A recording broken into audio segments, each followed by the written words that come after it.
A ship filled with gold and other treasures worth over $13 million was found in the middle of the Namibian desert after almost 500 years. The worker who found it was actually looking for diamonds, but ended up with something way more valuable for history. There were some blocks of copper, some wood, pipes, and elephant tusks. The miners called for an archaeologist, who soon realized it wasn't a disturbed beach like they thought, but a shipwreck. All evidence showed that it was a Portuguese trading vessel, Bom Jesus, that went missing in the 16th century. Experts believe it was a special kind of ship that was bigger, stronger, and better than older ships from Portugal and Spain. These ships were built to take Portuguese explorers on long trips to distant places like India, China, and Japan, and come back with tons of cargo. The Bom Jesus was likely carrying treasures from Lisbon, Portugal, to Western India. But it looks like on its way around the southern tip of Africa, near Namibia, a big storm pushed the ship too close to the shore. The ship hit a rock, tipped over, and broke apart, sinking into the ocean. Archaeologists found treasure from the captain's chest under the water, which probably fell out when the ship's wooden hull broke. They also found pieces of the ship scattered along the shore, likely from the violent storm and later by construction in the area. The storm must have been very fierce, but they didn't find many bones, which means most of the crew may have survived or were lost at sea. The ship was split into 3 sections and incredibly well preserved, thanks to the thick layers of sand that covered it and prevented rot. Archaeologists who studied the wreck discovered over 40 tons of cargo. There were cannons, swords, blocks of metal like lead and tin, fabrics, and tools that sailors used to navigate the stars while traveling across the ocean. The most exciting discovery was 1,845 copper ingots, weighing as much as 16 to 17 tons altogether. Those copper ingots, or pieces of pure metal, are still in great condition because the hull of the ship and layers of sand protected them from ocean water. The scientists even managed to read the trademarks on them on site and learned they were made by a super wealthy German trading company. There were also more than 2,000 shiny gold and silver coins from different countries, and 105 enormous elephant tusks weighing about 2 tons. The tusks were likely supposed to become luxury items, like jewelry or carvings at the destination. Archaeologists took some DNA samples from the tusks and found that they came from West African forests and savanna elephants. Researchers were lucky that the ship was found in a restricted diamond mining area. No scavengers were able to get their hands on the treasures. The Bom Jesus remains the oldest and most valuable shipwreck that was ever discovered off the western coast of sub-Saharan Africa.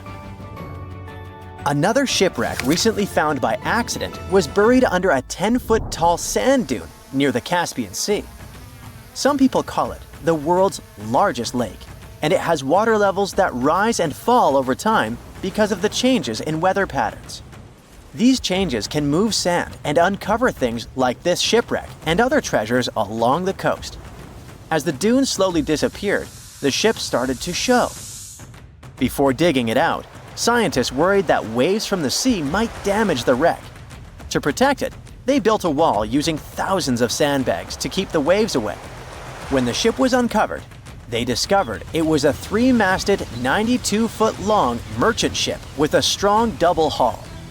Wood samples showed the ship was built in the 18th to 19th century using trees like Scots pine, spruce, and larch from the Volga River area or the Caucasus.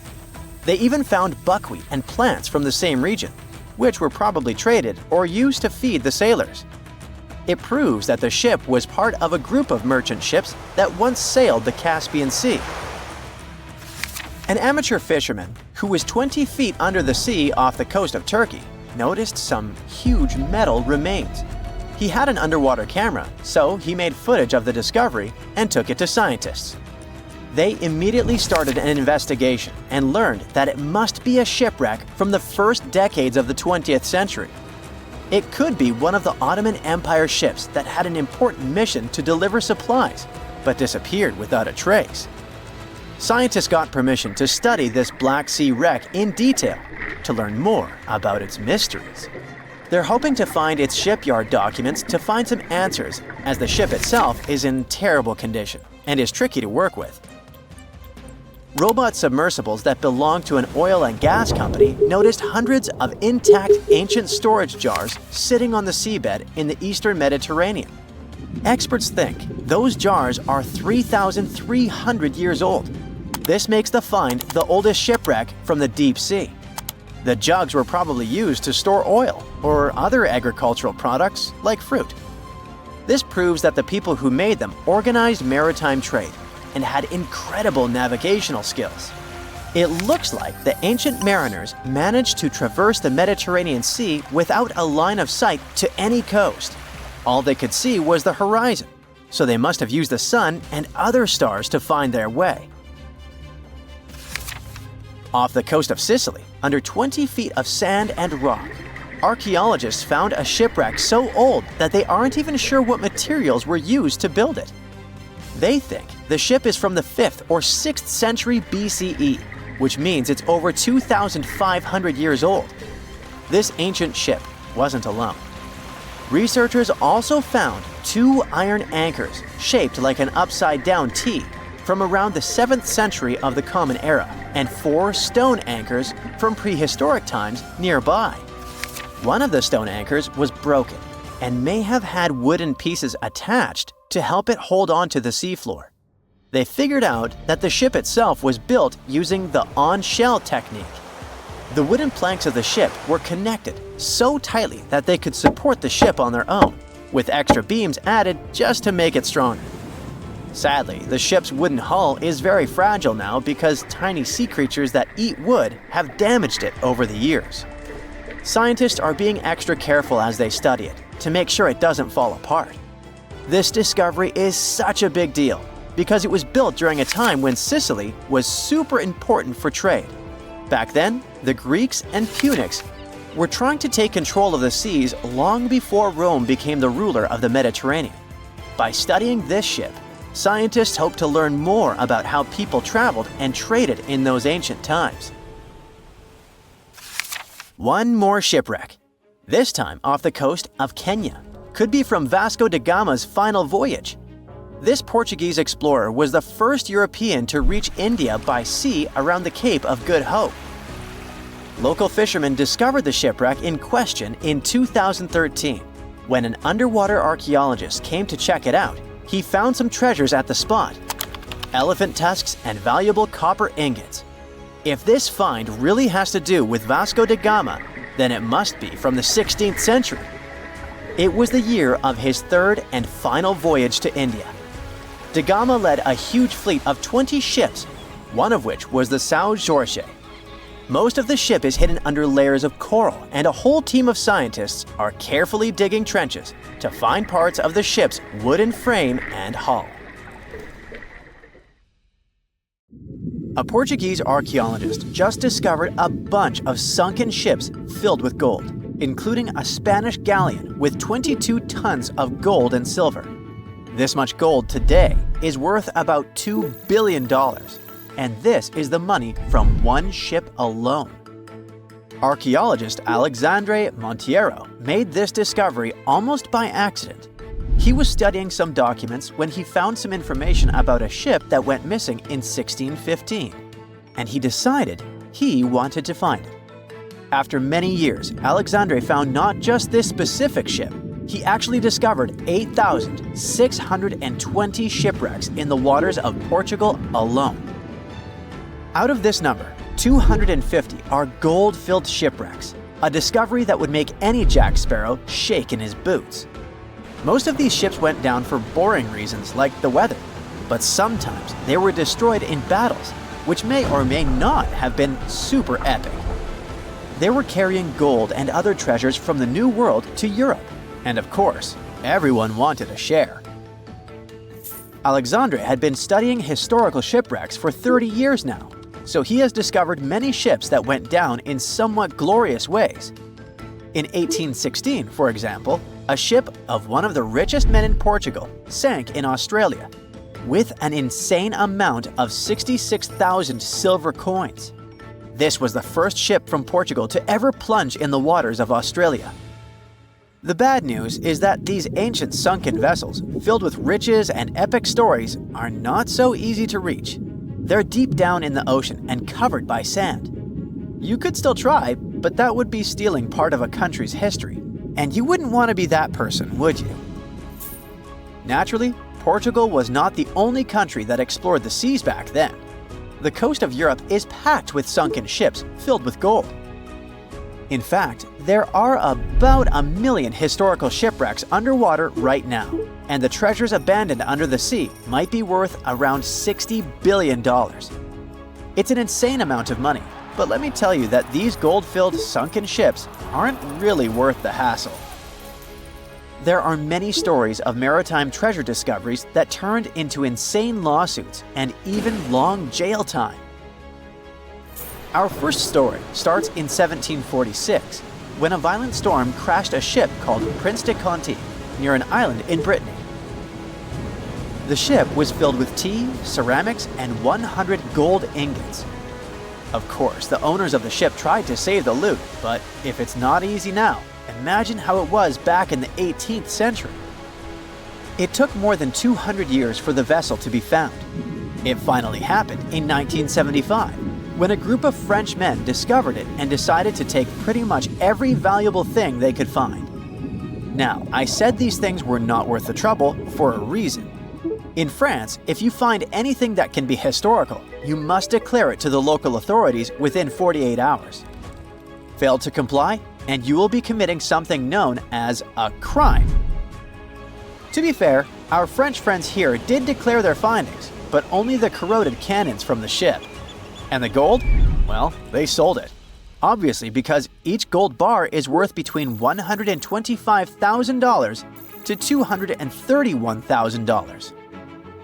It took French authorities almost 50 years to retrieve the stolen gold, and they didn't retrieve all of it. Part of it was bought by an elderly couple living in Florida, and the crime is so serious they were charged for connection with money laundering, organized crime, and the trafficking of cultural goods. The poachers also sold some gold ingots to the British Museum collection. Now, let's go back to the 1850s, when a steamer called SS Central America traveled from Panama to California and back again. This was during the California Gold Rush, a time when 300,000 people moved to California to dig for gold. Because the travel route was not easy breezy, people needed to carry their gold around on big ships.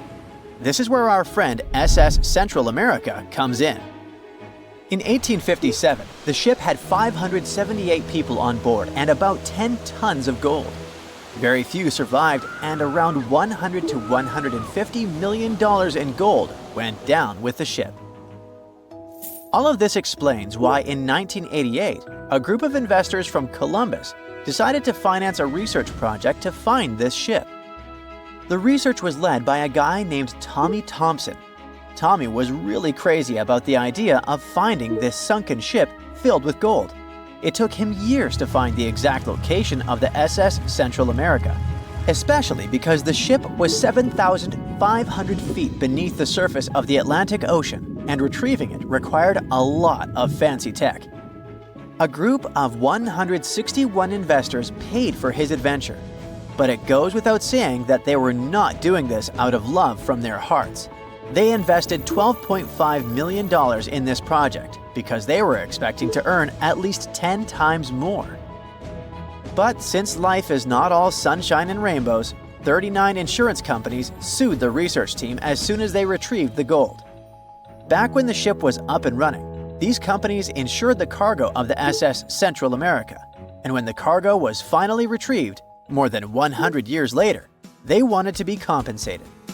They said it was not their job to retrieve it, but that doesn't mean they abandoned it. This crazy talk didn't stick, and 92% of the gold was given to the research team. The plot thickened when the investors were scammed by none other than Tommy Thompson, who fled with $4.16 million. He also had 500 gold coins, but he's not telling a soul where they are.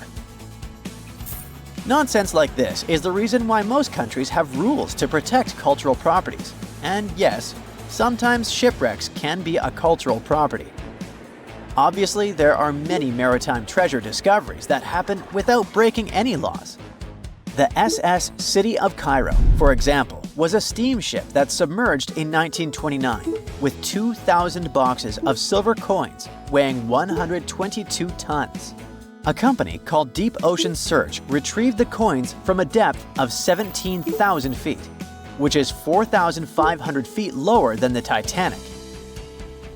34 million pounds went to the UK Treasury, and the Deep Ocean Search also got a share. The good news here is that some of the coins can be bought by collectors, legally. Paying for a treasure is probably the closest you can get to an underwater archaeology find. I know, all I did was destroy your piracy dreams. But while raiding gold-filled shipwrecks may be a crime in most countries, or just financially impossible for us mere mortals, not all hope is lost. There is about $771 trillion worth of gold lying on the ocean floor, and it doesn't have an owner. It's like an underwater gold mine, except the gold is in the water. You know how the water of the ocean is salty? Well, the gold gets mixed with the minerals in the water, so it's not like you stumble upon a gold nugget on the beach. Each liter of ocean water has 13 billionths of a gram of gold, and it's very difficult to extract such tiny particles of gold from the water. But that doesn't mean people haven't tried, and of course, there's been a scam here too. In the 1890s, a guy claimed he had invented a thing that would suck gold from the seawater. When he got enough money, he fled the country with the cash. If you really want to get some gold, you could try to extract it from the Earth's core, which has 1.6 quadrillion tons of gold. There's 16 times more gold in the Earth's core than what humans have mined in the whole of history. No hoax involved here, because nobody has dared to go down there yet. With archaeologists discovering gold-filled sunken ships out and about, maybe we can make our own maritime treasure discoveries, or at least save enough money to buy some silver coins. The year was 1865. It was a boom of migration worldwide, with novel places discovered and new settlements created. Without planes like we have now, a ship was the only way to escape from the old life and journey towards a new, hopefully brighter future. So, a voyage like that was quite a regular thing to do. More than 500 immigrants safely reached Queensland, and the ship was supposed to head back to London sometime later. It was indeed a long journey, but not many people were willing to return to England. After all, they had chosen to come to Australia to create a brand new life. So it was only natural that the ship would come back nearly empty. However, the return trip was still quite lucrative, thanks to the cargo the ship would carry. The amount of produce ready to be shipped was substantial, primarily consisting of wool soaked in arsenic, tallow, and hides. It was two birds with one stone. Not only could the crew wait out the winter, warm in Australia, while England endured bitter cold, but they also wouldn't waste their time. With the sheer volume of produce to be loaded, it would take them around 3 months to accomplish this task. Reports were circulating that the Fiery Star was almost done loading up, but it turned out that the assessment was a bit too optimistic. To pass the time, Captain Ewell thought it would be a good idea to reach out to the Acclimatization Society and offer to help transport any animals they wanted to send to England on the Fiery Star. He already had some emus and kangaroos on board, but there was still room. The society held a vote, and they were totally on board, pun intended, with Captain Ewell's idea. They figured sending some taligalas would be a great plan. Even though a few of these birds were already in England, the French Society needed a couple, and they could get them shipped there through England. Little did the crew know that all this cargo, all the produce they were willing to sell in England, would ultimately lead to the ship's destruction. Not only was the Fiery Star lost, but most of the people on board did not survive to complete the voyage. March 23rd. That was the day when the ship manifest was finally published. A manifest is a list that details the cargo, passengers, and crew of a ship, plane, or vehicle, primarily for customs officials. This document helps those involved in the transport verify that everyone and everything that was loaded is still on board when the vehicle reaches its destination. Once it's published, it means the ship is almost ready to depart. There were 3 possible ways of passenger accommodation. First, there was the saloon, the antiquated name for first class. Next, there was the second cabin, which is, logically, second class. Finally, there was the steerage, the cheapest form of passenger accommodation on a ship. Back in the 19th and early 20th centuries, many people traveled from their homelands, often to North America and Australia, looking for a fresh start. Most of them were poor and had limited funds for travel. In total, there were 8 people in the saloon, another 8 in the second cabin, and only 21 steerage passengers. Out of the 37 passengers, only one, John Ormond, would make it out alive. He bought a ticket for the steerage, so unlike the Titanic situation, in this case, the class didn't really matter. The crew members list wasn't as detailed as the passengers. It was known that, in total, there were around 55 people in the crew, from able-bodied seamen to crew members simply called boys. But there's something telling me that the crew wasn't really that important for the captain. In reality, all that mattered to him was to make as much money as possible, shipping tons of dangerous, flammable cargo. Out of over 50 crew members, only 17 survived that voyage. But there was actually one more crew member who actually survived it all, just because they weren't let in. Sarah Johnson disguised herself as a man and planned to sneak onto the ship. However, something about her looks made the captain get suspicious, so he called the police and made Sarah leave the ship as he didn't want any immoral behavior to take place. Well, he saved her life. For him, it was the last voyage. The captain, W. Hunter Ewell, was quite a celebrity apparently. He already had a record of the safe landing of immigrants in the previous year, so there seemingly was no reason to worry.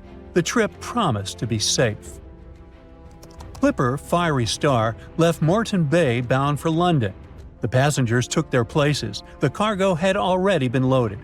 The full list is astonishing. In addition to all the wool, tallow, cotton, hides, and horns, there were also 6 cases of arrowroot and various other packages. And we can't forget the animals the captain took aboard too.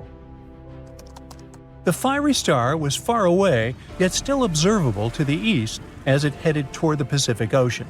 This was the last information available until May 26, when news of its destruction emerged from Brisbane.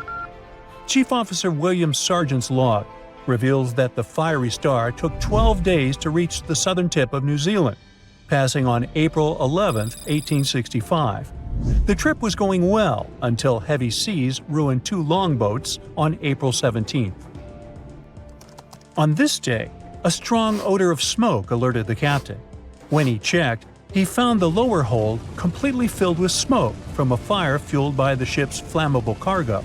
The hatches were quickly closed to try to contain the flames, but by the next day, the heat and toxic smoke had forced passengers out of their cabins. George Maber was one of the lucky survivors. He was the ship's engineer, and he recalled the chaotic events on April 20th, as Captain Ewell and most of the crew and passengers tried to evacuate in rough weather. At around 6 p.m., the ship took on water, and without much warning, Captain Ewell, 4 crew members, and a few female passengers hopped into a lifeboat and headed out. The next boat, managed by the second mate, Mr. Adio, was a gig, followed by a crowded jolly boat. Lastly, there was a waste boat, which was barely seaworthy, with 2 men constantly bailing water to keep it afloat. The plan was for the boats to stay close to the Fiery Star overnight and head for the Chatham Islands the next morning. But by dawn on April 21st, all 4 boats had vanished without a trace. On the burning ship, there were 17 crew members and passenger John Ormond, who banded together under Chief Officer William Sargent's leadership. For 5 days and nights, George Maber pumped water on the fire without rest. He volunteered to go down the forehatch with a rope around him and a handkerchief over his mouth. he discovered that the foremast had been burned through for about 7 inches, and the port side was severely damaged, resembling an empty shell. Exhausted, he returned for fresh air, but later descended again with Quartermaster Marshall to access a water tank. They couldn't open the lid, and as George crawled over the hides, he felt himself sinking. When they reached the deck, they collapsed from exhaustion. The cargo had been destroyed by smoke and fire, and the heat on the deck was intolerable. The crew survived on limited rations and caged chickens, using every spare piece of wood, including pigsties for the pumps. Distressed pigs ran wild in the heat. A raft was constructed, but was too weak for the open sea. Sleep was elusive, and the crew had lost everything, with only hopes of reaching land or meeting another ship. Finally, the Dauntless appeared and sent a lifeboat to the Fiery Star. Captain Moore boarded the Fiery Star on May 12th, and after assessing the situation, he agreed that the crew could do no more. They boarded the Dauntless at 4 p.m., witnessing the Fiery Star succumb to flames by 11:30 p.m. It was a narrow escape. There's a ship drifting somewhere in the ocean without a crew. The last time someone saw it was over 50 years ago. Its story reminds of that of the Flying Dutchman, a ship that's bound to sail forever and bring disaster to whoever sees it at sea. At least the legend says so. Unlike the Flying Dutchman, the SS Bay Chimo was definitely real and built for a German company in Hamburg and began as an ordinary cargo ship. It was trading supplies between Hamburg and Sweden in the Baltic Sea starting from 1914. It had a strong steam engine and a hull made of steel. A few years later, it became British property. Then, in the 1920s, a Canadian company purchased it for around $18,000, a huge amount of money back then. The new owner, the Hudson's Bay Company, was actively using the ship for several years. They would often send it on voyages from its home port in Scotland to Siberia, Alaska, the Yukon, and the Northwest Territories. It also passed through the Panama Canal and even the Suez Canal, with fur pelts for sale on board. Sometimes it would also transport passengers. It had completed 9 successful voyages before this strip of good luck came to an end. Starting from the 1930s, SS Bay Chimo would have trouble with ice and storms. When it first got trapped in ice in October of 1931, some of the crew managed to escape to Alaska. 15 of 22 sailors decided to stay with their vessel and try to save it. They had furs and other valuable cargo worth around $58,000 aboard. The company sent them supplies to survive the winter. They set camp near the ship out of the hatches, tarpaulins, and other materials, and offloaded the cargo.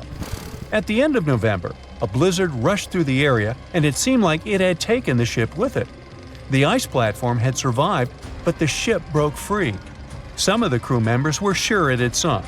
But soon after, they heard from one of the locals who had spotted their ship around 45 miles away from their camp. The crew moved on with their lives, and the ship started its journey as a runaway vessel. People would spot SS Bay Chimo once a year or so, all the way until 1965. It was mostly spotted off the coast of Alaska. A man going to Nome with his sled dog, along with prospectors, explorers, and treasure hunters, all claimed to have seen SS Bay Chimo. Someone tried to board it and take it to port, but ended up stranded on it for days because of horrible weather. Others got luckier and managed to take a whaleboat, some furniture, and other valuables from the vessel. Those who got close to the ship saw that it was damaged and missing the propeller. Still, it stayed afloat without a crew for at least 38 years and became the longest sailing ghost ship in history. In 2006, the Alaskan authorities started a project to solve the mystery of this ghost ship of the Arctic and finally find SS Bay Chimo, either still above or below the water. So far, the project has not been a success. SS Bay Chimo remains one of the estimated 4,000 ships that have disappeared off Alaskan shores. If the legend of the 17th century isn't lying, this ghost ship could be sailing somewhere along the Flying Dutchman. It belonged to the Dutch East India Company. Its captain managed to do the impossible for that time and sailed from Holland to Indonesia in only 3 months. They said he was flying over the sea, and some evil tongues explained that he had made a deal with evil forces to achieve that. Once the ship was sailing back home, its captain and crew disappeared without a trace. There are many versions of what happened to it. One of the first ones said it had tried to enter port at the Cape of Good Hope, got in a terrible storm, and sank as there was no captain to save it. Another legend says the captain had refused to obey the skies to let the ship sink during the storm. A scary life form then struck the boat and the crew, and it was condemned to forever wander without rest. Many sailors claim to have spotted the wandering Dutchman. The Duke of York, who was to become King of England, mentioned having seen it in Australian waters. Right after spotting the ship, the man who saw it first fell from the top of the mast and didn't survive. There were more encounters with this legendary ship up to the middle of the 20th century. Ships would nearly collide with it as the Flying Dutchman jumped out of the blue. Scientists have a more logical explanation for this mystery: Fata Morgana, not to be confused with Hakuna Matata. Now, when you're out at sea on a hot day and the air is all wavy, it feels like when you look at the road on a scorching summer day. That's because of something called atmospheric refraction. When light passes through different layers of air with different temperatures and densities, it bends and twists. Sometimes, under certain conditions, this bending of light can create really bizarre optical illusions over the ocean, like sightings of the Flying Dutchman. The Fata Morgana phenomenon can make distant objects appear distorted, stretched, or even lifted above the horizon. So you can see a ship far away, but because of the way the light is bending, it will look like it's floating above the water or even disappearing and reappearing.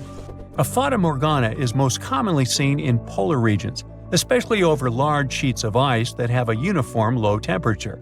But you can see it anywhere, even in deserts and over lakes on hot days. The first stories about ghost ships go all the way back to ancient Greek and Roman mythology. One of the most famous ghost ships in history is the Mary Celeste.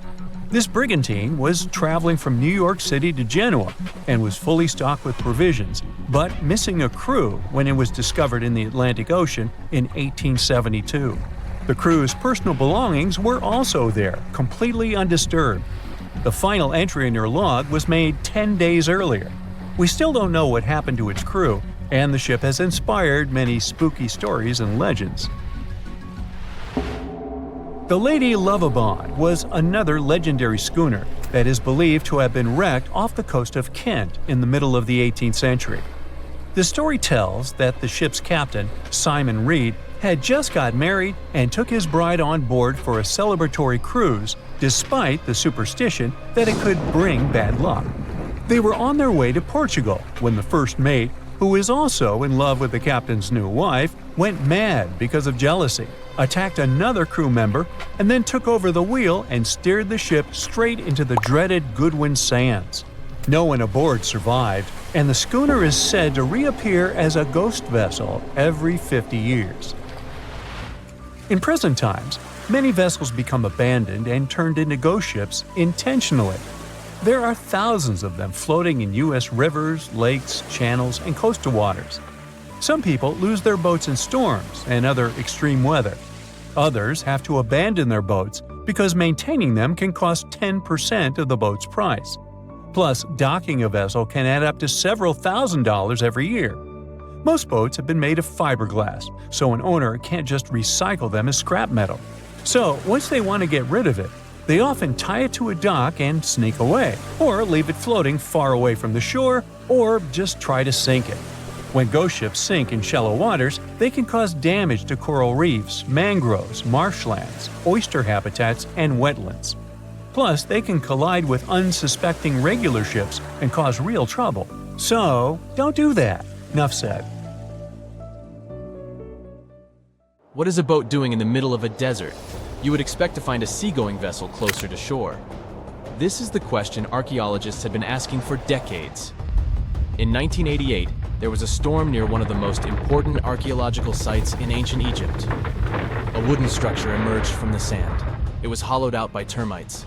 Scientists were determined to solve its mystery. In 2000, they began excavating the site near Abydos, Abydos. An American team of experts soon discovered a boat that was 70 feet long, and it wasn't alone. In total, there were 14 boats neatly resting next to each other. It was impossible to completely dig out the boats because of their poor condition. Luckily, the wood was preserved enough to get a sample. Analyses revealed that the boats were around 5,000 years old, the oldest fleet in human history to this date. The time of their construction predates the pyramids at Giza by half a millennium. Each ship of the fleet rested in a vault that matched its dimensions. The room was roughly a third of the size of a tennis court. It had mud brick walls that featured more than 120 drawings of boats. Ancient Egyptians incised them on whitewashed walls that were excellently preserved. Scientists have known about these mysterious chambers for well over a century. 1901, 1902. A British archaeologist, Arthur Weigel, stumbled upon a strange structure west of the River Nile. His team caught a glimpse of the interior walls. Sadly, a section of the roof collapsed, so they had to call off further exploration. Researchers abandoned the site, but its location remained on the maps. The boat's position first led scientists to think that they rested on a bank of the mighty Nile. But there was a problem with this theory. Today, the river flows almost 7 miles west of Abydos. Further studies of the surrounding terrain showed the Nile didn't change its course throughout history. Also, if the boats floated near a dock, they would be in unstable positions. The 14 vessels at Abydos were perfectly parallel to each other. There was only one conclusion possible. Someone had deliberately placed them like that. They must have gone through a lot of effort. Each boat had enough room for up to 30 rowers. These vessels could really float. They weren't models, but scholars still don't know if they actually sailed any body of water in ancient Egypt. This doesn't diminish the importance of the find. Previously, archaeologists found only small-scale models. In King Tut's tomb alone, there were 35 boat models. For a long time, these figurines were the only clues as to how ancient Egyptian vessels looked like. The boat's design confirms that they were the real deal. They are the earliest surviving examples of something called built boats. Ancient people constructed primitive vessels by hollowing out large tree trunks. The alternative was reed that was tied together to form a raft. The boats at Abydos had planks tied together.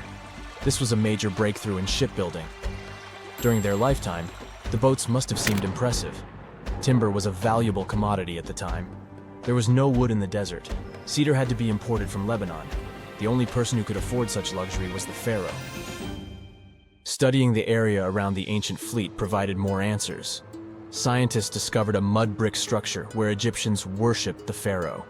Its approximate date of construction matches that of the wooden boats. The same bricks out of which this building was made were used to encase the fleet. At the time of their construction, the rooms they were stored in had a ceiling. That's the section that archaeologists stumbled upon in the early 20th century. Just like mummies and coffins, these marvelous ships rested inside splendid vaults. The exterior of these rooms was also impressive. The outer walls originally had a plaster of white limestone. It reflected sunlight. In the desert sun, the structure housing the boats must have shone from miles away. Ancient Egyptian builders used the same technique to cover the pyramids 500 years later. Today, their surface looks jagged, but it wasn't always like this. When they were constructed, the pyramids had a top layer of fine white limestone. Their surface was smooth and it gleamed in the sunlight. Instead of stairs, the outer layer of the pyramids was more of a sleek ramp. Archaeologists were left with one final question. Which pharaoh owned the fleet? The answer lay just a mile from the site. This is where the tomb of a pharaoh from the 5th dynasty rested, King Senwosret III. Its time and style of construction matched the ones of the chambers with boats. The very end of his rule might explain how the boats ended up in the middle of the desert. The pharaoh probably passed away in northern Egypt. Then his body was transported down the Nile to Abydos in a marvelous procession of decorated boats. The vessels were later lowered to chambers near the final resting place of their owner. This had a symbolic meaning. In the ancient Egyptians' belief system, ships played a key role. Their supreme deity was Ra. He traveled through the sky during the day in the form of the sun. At nighttime, he sailed through the netherworld in a solar boat. The pharaoh identified himself with Ra, That's why he needed boats in the afterlife. That was the only way to regenerate himself, just as the sun rises every day above the horizon. This belief existed for thousands of years. The more famous pharaoh Khufu also had a ship. Scientists found it in 1954 next to his pyramid at Giza. It is some 4 centuries younger than the fleet at Abydos, but Khufu's ship was almost 2 times longer. The Great Pyramid of Giza and King Tut's tomb are some of the most famous archaeological finds in Egypt. But there are many more secrets hiding beneath the endless sands of the Sahara Desert. Recently, 2020, archaeologists found a lost city there. They have labeled it as the most important discovery since King Tut's tomb, 1922. The city of Aten is some 3,000 years old. Historians hope it will give them a unique insight into the everyday life of ancient Egyptians. The famous archaeologist and Egyptologist Zahi Hawass proclaimed the site a lost golden city. Aten sits some 300 miles south of Egypt's capital, Cairo. It is close to the famous Valley of the Kings. Archaeologists first found sections of mud brick walls that spread out in all directions. They discovered complete rooms with tools of everyday life inside. The research team unearthed a bakery, a residential neighborhood, and an administrative district. They all date back to the time when the Egyptian civilization was the wealthiest in its long history. They were also the first to make objects from iron. In 1911, scientists found a set of iron beads near a village in Lower Egypt, El Girza. These are the earliest known iron artifacts. The discovery is literally out of this world. Ancient people made them by beating into shape a piece of a meteorite. The 9 beads were once part of an ornate necklace. They are now blackened and corroded, which is perfectly normal for a piece of jewelry that is over 5,000 years old. They consist of an iron-nickel alloy. Researchers were impressed by the skill of ancient jewelers who processed the beads. Their craftsmanship is more impressive when you think that they didn't know the stellar origins of the material. The Great Pyramid of Giza also has a remarkable feature. An international research group investigated the electromagnetic response of the structure to radio waves. They found that the pyramid has the ability to concentrate electromagnetic energy inside it. This occurred inside its chambers as well as under the pyramid's base. It contains an underground, unfinished chamber. It seems that the electromagnetic response is connected with the properties of limestone, the Great Pyramid's main building material. The research results might have a practical application. The way solar cells and nanosensors function could be improved by this remarkable find. Back in December 2012, a lot of people were freaking out over the idea that the world might end in some catastrophic event. And it was all thanks to the famous Maya calendar. This ancient way of tracking time had been the subject of endless speculation. But one of its biggest mysteries was definitely an 819-day count found in some versions of the calendar. No one could explain why it was there or how it worked, until recently, when a group of researchers from Cambridge might have finally cracked the code. First things first, how does the Maya calendar work?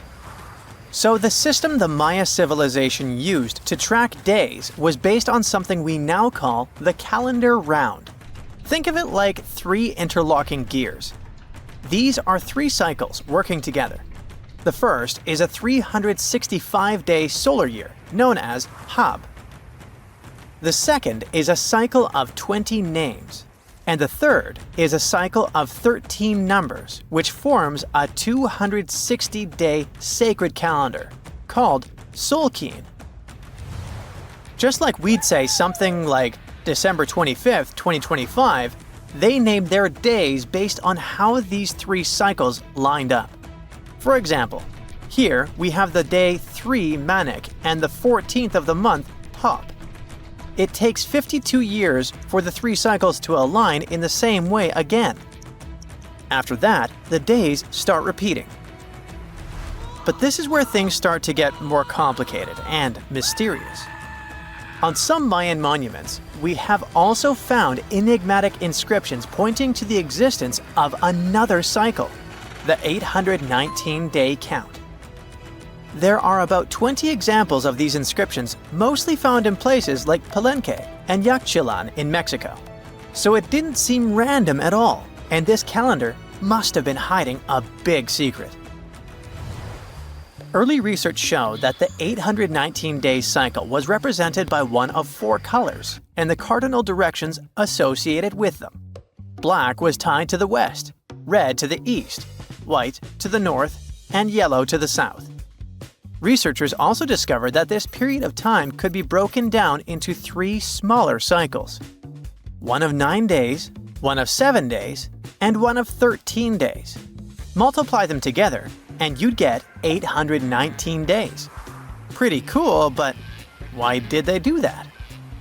This color scheme and the 3 cycles seemed like a basic level of interpretation, and experts were pretty sure its real purpose was still hidden from us. Another thing researchers noticed is that this strange count of days was mostly shown using a Y glyph followed by a number. But in some cases, they also added a glyph representing Kawil. This was a powerful Maya deity often associated with creation and lightning. He was usually symbolized by a torch coming out of his forehead, representing the spark of life. But in the 90s, a study suggested that when Kawil's inscription showed smoke and fire coming from his forehead, it could actually represent the planets Jupiter or Saturn, or maybe even both. Wait, that means that the 819 days count could be linked to both planets in some way. From there, research focused on figuring out what that link might be. The first conclusion is that this calendar might have helped the Maya track the movements of those planets in some way. Then they started noticing something interesting. These cycles could be specifically tied to the synodic periods of Jupiter and Saturn. By synodic periods, we mean the time it takes for a celestial body, like a planet, to return to the same or nearly the same position as seen from Earth. While this possibility was pretty exciting, something didn't quite add up. Each planet moves very differently, and trying to fit multiple planets into an 819-day span just didn't seem to work. In other words, this 4-part color-coded calendar system was simply too short to align perfectly with the synodic periods of the visible planets. So it looks like we're back to square one. This mystery had people scratching their heads for ages, until 2023, when specialists realized they might have been looking at it all wrong. Researchers actually needed to shift their perspective. Instead of seeing this system as 819 days, they needed to consider the number as representing timelines. And this period of time could be just a small part of a much, much bigger calendar. You see, as we said earlier, this cycle seemed to track the period when a planet became visible to people on Earth. To prove that these 819 cycles were timelines, not actual days, researchers needed a planet that could serve as a starting point to back up their theory. In this case, it was Mercury. And there's a pretty simple reason for that. Mercury's synodic period is 117 days, which fits perfectly into the calendar count. I mean, if you take 1819 and divide by 117, you get the number 7. So, Mercury is the only visible planet whose synodic cycle fits neatly into this period as whole numbers. Perfect. Now they had a solid starting point. From there, they needed to expand the calendar by increasing its length to 20 periods of 819 days. Suddenly, a pattern emerges. And just like that, all the synodic cycles of the planets fit perfectly into the system. For example, Saturn's synodic period from 378 days lines up perfectly after 6 819-day cycles. Venus aligns every 5 cycles. Jupiter every 19 cycles. And Mars, which takes the longest, needs 20 cycles. In other words, it takes about 45 years for Mars to align with the synodic periods of all visible planets. So, this is how researchers determined that the ancient civilization wasn't referring to days, but rather to timelines. The Maya astronomers came up with this count as part of a larger calendar system of 20 periods. But then a question comes up. Why was studying the synodic period so important to the Maya? Well, we don't have super specific answers about this mysterious calendar yet. But what we can say for sure is that the Maya truly believed in the powerful influence of the cosmos on daily life. So maybe they wanted to analyze how the movements of all the visible planets lined up with their other calendars. Of course, this system is just one part of the Maya's amazing and advanced understanding of astrology. And it wasn't just about using astrological cycles for planting and harvesting. They also had crazy specific knowledge, like how to predict solar eclipses. Archaeologists believe the Maya connection to the stars is reflected in the ruins of their world. Take the famous pyramid in the ancient city of Chichen Itza, located in Mexico's Yucatan Peninsula. If you look closely at the base of its staircase, you will see a snake's head carved in stone. But here's the coolest part. During the spring and fall equinoxes, when day and night are exactly the same length, the sun casts sharp, triangular shadows on the staircase. It creates the illusion of a snake slithering down the steps. Another example of how they use their knowledge of astronomy in their temples is in Tikal, Guatemala. Built around year 1 of the Common Era, this pyramid is considered one of the Maya's earliest astronomical complexes. And its alignment and orientation allowed them to track and calculate solstices and equinoxes with incredible precision. The Maya were skilled skywatchers. Just like we have modern-day high-tech observatories with round domes, they had something similar. Meet El Caracol. The name means snail in Spanish and refers to the spiral staircase inside the tower. Built around 906 Common Era, it was the perfect place to observe all the changes in the sky and track the movements of the sun, moon, planets, and stars. Unlike us today, with our telescopes, satellites, and advanced tools, the Maya relied entirely on naked eye observation, and that makes their achievements even more incredible. We all know some iconic symbols. The Statue of Liberty screams USA, the Eiffel Tower represents Paris, and this mask? Undoubtedly, it's Tutankhamun's, right?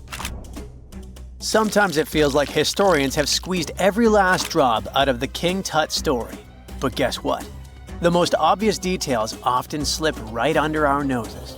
Like the fact that this famous mask didn't actually belong to him, nor was it ever meant for him. Stick with me for the details. Can we get a close-up of that mask? Thanks. See those holes? Yep, they're for earrings. And no, it's not that they had anything against jewelry, but back in ancient Egypt, earrings were typically worn by high-status women or kids. Now, if you know your history, you might say, but Tut was a boy king, wasn't he? You're spot on. He began his reign at just 9 years old. Sadly, that didn't last long as he passed away at a very young age. So when he was 9, he might have worn earrings, but he probably took them off when he hit that no earrings age. Sounds reasonable, right? Actually, not quite. That would have been pretty strange since nobody expected him to pass away young. Certainly not at 9. So no one was preparing a kid's mask for a burial. It's this untimely demise that suggests the mask used was simply the best option available when Tut passed away. There are more clues pointing to the idea that the mask was found in a hurry. Let's think about this. Even though Tut was mummified and his body could wait a bit, his loved ones wanted him to reach the afterlife ASAP. Some experts even believe the paint in the tomb was still wet when it was sealed. But look at his mask. It's a masterpiece. There's no way it was made in a rush. It's way more elaborate than other simpler cartonnage pieces. The renowned mask of King Tut stands 21 inches tall, adorned with precious stones, and features a golden beard that weighs 5.5 pounds, making the entire mask 22.5 pounds. Okay, I'm a bit confused here. So it seems like it was probably a kid's mask, but it had a beard? I've never seen a 9-year-old with a goatee, and I'm guessing you haven't either. Just think about it. A grown man's face compared to a kid's face. Fun fact for you, our faces pretty much stop growing at the age of 16, so by 19, Tut would have definitely had the face of an adult man. Can you imagine trying to fit a relatively small kid's mask on a grown man? That would have been super embarrassing, and no one would have let that happen. Right, let's dismiss the kid's theory.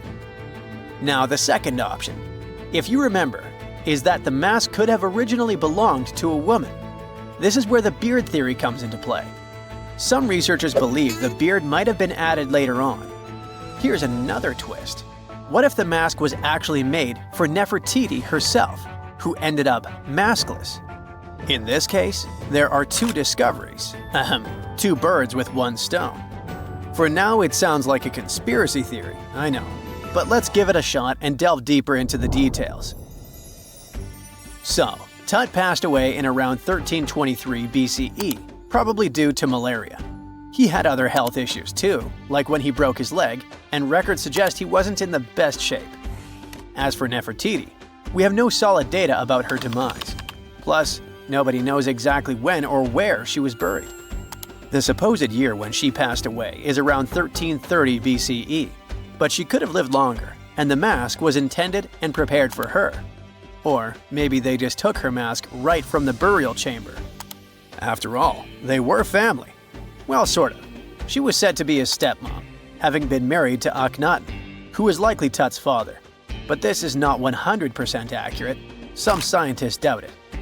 Ah, these ancient Egyptian families. It's hard to keep track of who's who. I know, you're not yet convinced that Tut wore a lady's mask. Let me share one more theory with you. Meet Howard Carter, the enthusiastic archaeologist who discovered Tutankhamun's tomb. It was located in the Valley of Kings outside Luxor and, to everyone's surprise, was nearly intact. When he entered, he noticed something odd. This didn't feel like a pharaoh's burial chamber. It was classy and all, but it had a vibe that suggested it was made for a woman. Typically, Egyptian pharaohs had larger tombs that suited them better, and even more strangely, it was oriented to the right of the entrance. This didn't add up. That orientation was typical for female chambers, which Egyptian queens used.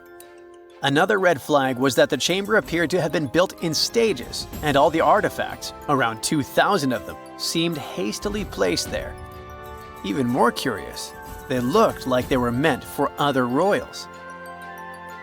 Carter discovered this burial site in 1922, but it remained a mystery as to why it was so bizarre. Almost a century later, Nicholas Reeves thought he may have solved the puzzle. He claimed that King Tut might not have been the original resident of the tomb. Instead, he suggested that the undisturbed resting place of the legendary Queen Nefertiti could be hidden behind the walls of the boy king's burial chamber. Nicholas studied high-resolution photos for months, meticulously examining every pixel. One day, he focused on detailed scans that revealed the texture of the tomb's walls beneath layers of paint. He spotted what he believed to be outlines of two doorways that had been blocked and plastered over to hide them from view. The more he looked, the more it seemed real. Could it be a tomb within a tomb? Nicholas theorized there was a hidden storeroom behind the western wall of King Tut's tomb, and his chamber might just be the outermost section of a larger corridor-style network of rooms. It all sounds fancy, but sorry to break it to you, Reeves' theory was debunked. To find out if he was onto something, experts had to use ground-penetrating radar to see the unseen. Reeves' idea was that if there were gaps, it could indicate the presence of additional rooms. And at first, in 2015, one expert even thought he had found a hidden room. But the glory didn't last for long. A year later, after double-checking, it turned out there were no hidden doorways. By the way, Nefertiti isn't the only legendary woman from Egypt whose burial site remains a captivating mystery. There's a cool legend about Cleopatra that you might enjoy. It's said that she once declared, "No man will ever find my tomb." Kind of fitting, right? After all, the person who's come closest to uncovering her final resting place is a woman. Fast forward a few millennia after she passed away, and while no man has located it, archaeologist Kathleen Martinez believes she might have cracked the code. She's been on the quest for Cleopatra VII's tomb for nearly 20 years and recently discovered a bust that she thinks represents the famous queen. However, not everyone is on board with her claim. Some experts argue that the bust doesn't resemble Cleopatra at all. Alongside this intriguing marble statue, Martinez's team also unearthed 337 coins, some of which, less controversially, feature Cleopatra's likeness. But the real part is that it's still not officially confirmed. There's no doubt about the existence of the small bust. It's carved from white marble, fits in one hand, and shows a woman wearing a royal crown, according to a translated statement from the Egyptian Ministry of Tourism and Antiquities. The big question, though, is who it actually depicts. While Martinez insists this statue is a representation of Queen Cleopatra VII, many other archaeologists argue that the facial features don't match, suggesting it likely belongs to a princess instead. Sorry, I can't resist the temptation of breaking the magic for a moment. Some folks believe that the whole idea of "no man will find my tomb" is misunderstood. Even if she did say it, what she probably meant was "no living soul," and it wasn't about gender at all. It can as well be just a beautiful legend. Toodaloo!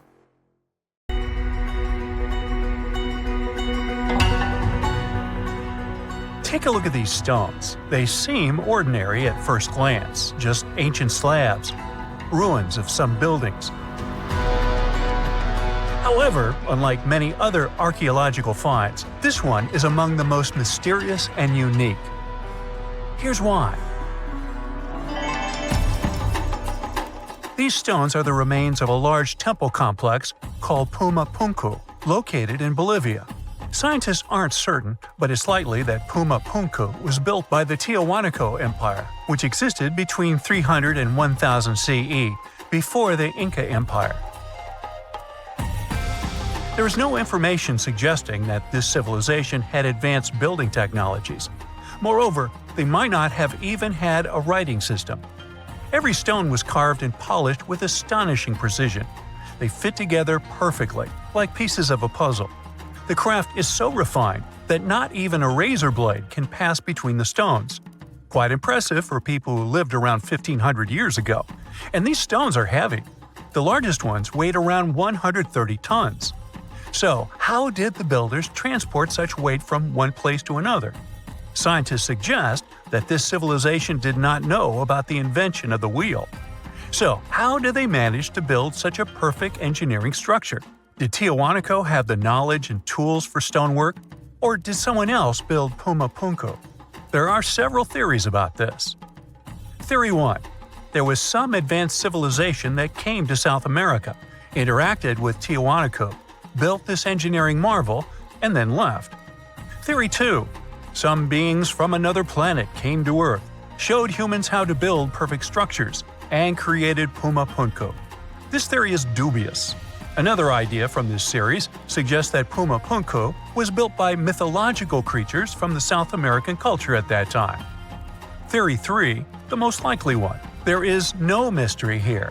Tiahuanaco was indeed an advanced civilization with incredible building technologies. So, what do you think?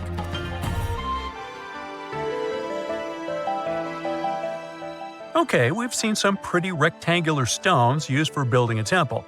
How about perfectly round stones for studying the starry sky? Or for some other purpose, it doesn't matter. So, welcome to Costa Rica.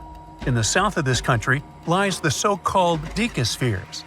These are large, heavy, round stones created in the pre-Columbian era, around 600 CE.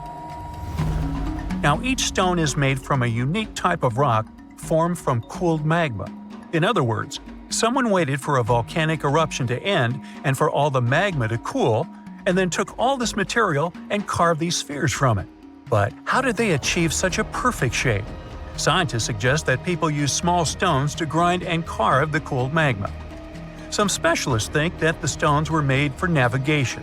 They could have indicated the way to certain places. Another theory claims that the deca squares were used for astronomy. No one knows for sure. We may never get the answer to this question because the people who knew the secret of the stones disappeared after the Spanish expansion.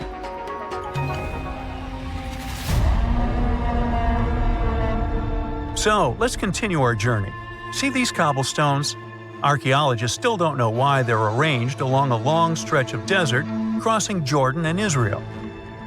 These strange stones form a chain of lines 40 miles long and have been here since around 300 BCE. Because they were discovered by pilots during flights about 100 years ago, some call these stones kites. One of the more popular theories suggests that people placed these structures here to lure animals into a pit where they could be caught. Apparently, ancient hunters knew the behavior of local fauna well, and were sure the animals would somehow walk along these stones, ending up in an open area with a pit where hunters could easily do their work. Perfectly smooth rectangular and square stones, round stones, stone traps for animals. What's next? How about a stone canvas or stone painting? To see this ancient artifact, we'll travel to Glasgow, Scotland, where archaeologists unearthed a stone slab created about 5,000 years ago. It is called the Cockno Stone. The slab measures 43 by 26 feet, about half a basketball court. And this entire area is filled with strange swirling patterns that scientists call cup and ring marks. But what do they mean? As usual, scientists don't know for sure. But one theory suggests that the inscriptions on the stone are somehow related to astronomical phenomena, such as lunar or solar eclipses. Maybe it was a star map, or maybe people just wanted to create a work of art. In any case, there is another interesting fact related to the cup and ring marks. Scientists have found similar drawings in other prehistoric sites around the world. Okay, let's step away from mysterious stones and look at some other archaeological mysteries. Here is the approximate order of civilization development starting from 8000 BCE, according to scientists. First, people settle in one place and build a city or settlement there. Then they engage in agriculture, and after that, they build temples. But in 1994, archaeologists said, no, the order might have been different. What if people first built temples to worship higher mythical beings and only then built cities and engaged in agriculture? Let's go to Turkey, to the rural area of Göbekli Tepe, where in the mid-1990s, archaeologists discovered several stone pillars with carved animals on them. This ancient structure dates back to around the 10th millennium BCE. Now, this place is considered one of the oldest places of worship in the world. Most likely, it was built by semi-nomadic hunters who knew nothing about agriculture because it appeared in this region 5 centuries later. Now, scientists are wondering, is it true that such structures led to the settlement of the area? The answer to this question may help understand the mindset and development of humanity in many parts of our planet. So, would you like a scroll with the location of a treasure marked on it? You could say you already have one. Check it out yourself. Just Google the Copper Scroll Treasure. Download a high-resolution photo of the scroll and follow the instructions. Oops! The instructions are written in an incomprehensible language. Scientists have been trying to decipher this message since the scroll was discovered in 1952 in Qumran, and the answer is still not found. According to one theory, the scroll contains information about a large amount of silver and gold. But even if the treasure does not exist, this artifact is still quite interesting to study. It was created around 2,000 years ago, during the time when the Roman Empire ruled over the settlement of Qumran. Perhaps the local residents hid their valuables from the Roman legionnaires and left such a map for their descendants. When you approach this archaeological wonder, you won't notice anything. But if you rise into the air and look down at the ground, you'll see amazing patterns created by the people of the Nazca culture. This discovery is called the Nazca Lines. Pilots and passengers of commercial aircraft first noticed them in the 1920s and 30s during flights over Peru. These large drawings consist of geometric lines, complex images of animals, and whimsical figures. More than 2,000 years ago, people removed part of the surface soil of this land and created these patterns. But why? The Nazca Lines continue to captivate researchers and enthusiasts alike. Recent technological advancements, such as drone imagery and satellite mapping, have provided new insights into these enigmatic formations. Some researchers are now exploring the possibility that the lines serve multiple purposes, including communication with someone not from our world. And to some extent, this is true. Some scientists believe that the Nazca lines were a ritual method for communicating with the deities of the Nazca civilization. Studying these archaeological wonders not only enriches our knowledge of the past, but also inspires us to appreciate the ingenuity and creativity of the human spirit. In 1850, French scientist Auguste Mariette went to Egypt looking for manuscripts, but accidentally found a head of a sphinx sticking out of the dunes. He cleared the sand and figured out the sphinx was guiding the entrance to some underground construction. Several months later, he finally entered the Serapeum of Saqqara. Inside, he found an enormous granite sarcophagi with remnants of 64 bulls. Scientists are still amazed by the tech that the ancient Egyptians used to transport those enormous boxes. The Serapeum was built around the year 3000 before the Common Era.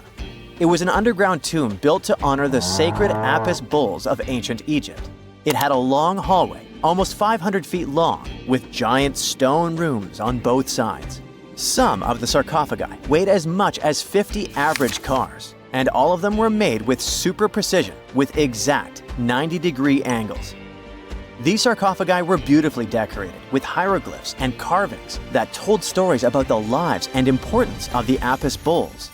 Now, there are 24 sarcophagi left. In ancient Egypt, Apis bulls were very special animals connected to the deity Ptah. They thought the bulls carried Ptah's spirit and wisdom, helped the pharaoh, and protected the Egyptians. Priests looked for special markings on young bulls to find Apis bulls. It could be a white triangle on its forehead, which symbolized divine light, a shape on its back like a vulture's wing, and a scarab shape under its tongue, which stood for rebirth. If a bull had these signs, they believed it was chosen by Ptah and treated it like royalty. The chosen bulls lived in a special temple in Memphis, the city where they worshipped Ptah. They received the best care and offerings from visitors who wanted their blessings. When an Apis bull passed away, it was treated with great honor and mummified. When Mariette entered the Serapeum, he noticed traces of rollers on the gallery's floor and found 2 wooden horizontal winches. Each had 8 levers. Later, other explorers saw double rails. The burial chambers were lower than the hallway floor. To get the boxes into place, workers filled the chambers with sand so the sarcophagi could be rolled in straight. Then they slowly removed the sand to gently lower the boxes into perfectly cut spaces in the bedrock. A carved stone sign found in the Serapeum said it took 28 days to move just one sarcophagus and its lid into its spot during the time of Ptolemy II. The extreme precision of the sarcophagi with 90-degree angles also has an explanation. Ancient Egyptians wrote texts, or rather, papyrus, on geometry a long time ago. It shows that they knew the approximate number pi and could calculate the volume of a pyramid with its top cut off. If they could figure out complicated math like that back then, it makes sense that they could also carve perfectly flat surfaces 500 years later. All this sounds pretty legit, but some people think certain things don't add up here. The size of boxes is way larger than the size of bulls, yet they buried pharaohs in tiny coffins that barely fit their bodies. The sarcophagi are made out of granite with crazy precision, and they could have just used limestone, which would have made things way easier. The transportation of the boxes seems pretty simple, but only in theory. If one person could pull about 440 pounds, then at least 250 people would be needed to pull just one box. The tunnels in the Serapeum are really narrow, only about 2 feet wider than the boxes themselves. There's no way hundreds of people could have squeezed into those tight spaces to pull the boxes.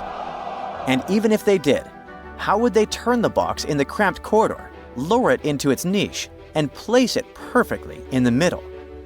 Somehow they did this 24 times, and every box is centered perfectly.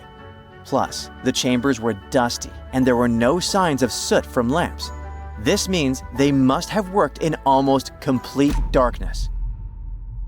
The real use of the boxes could also be different. A long time ago, even before the Egyptian pharaohs ruled, the local people already knew how to use fermentation. It happens when tiny organisms called yeast eat certain ingredients like starch and turn them into gas and ethanol.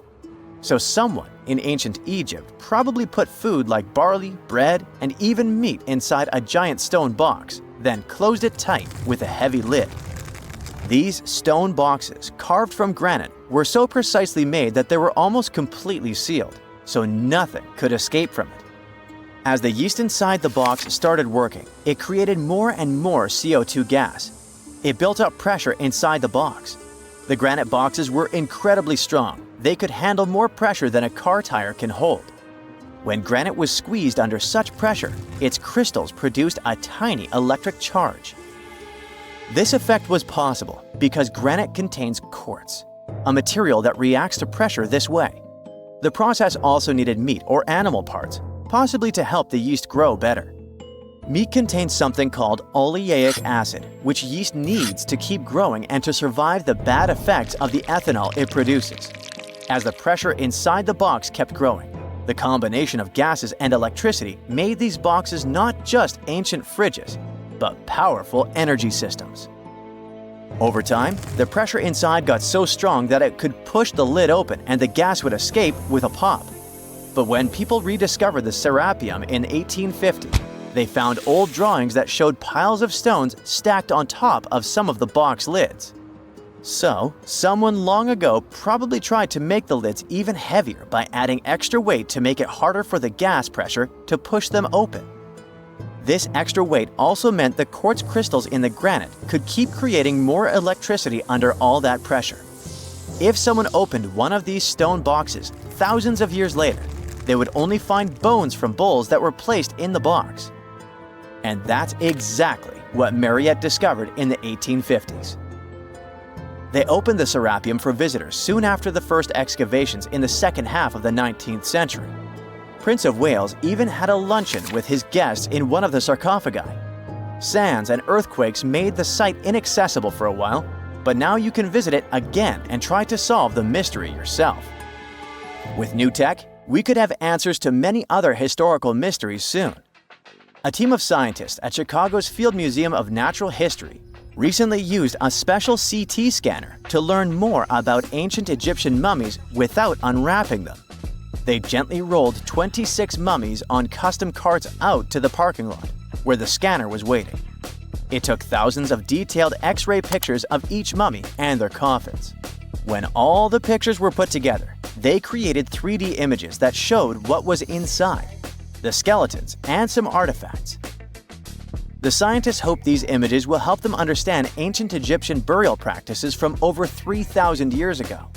Even though the scanning process only took 4 days, it might take 3 years to study all the data. But scientists were able to learn some personal details about the mummies. One of the most popular mummified individuals at the museum, Lady Chineta, was a woman who lived in ancient Egypt about 3,000 years ago. It looks like she passed away in her late 30s or early 40s. To make sure her body looked complete for the afterlife, embalmers put stuffing in her neck to keep it from collapsing. They also placed artificial eyes in her sockets, so she would have eyes in the next world. She was wrapped in fancy linen and placed in a beautifully decorated coffin. The scans revealed that it had been carefully crafted with a slit at the back, which embalmers used to fit the body. There were also some artistic details on the surface, like markings for her knees. It looks like her burial was on the scale of a high-end luxury car.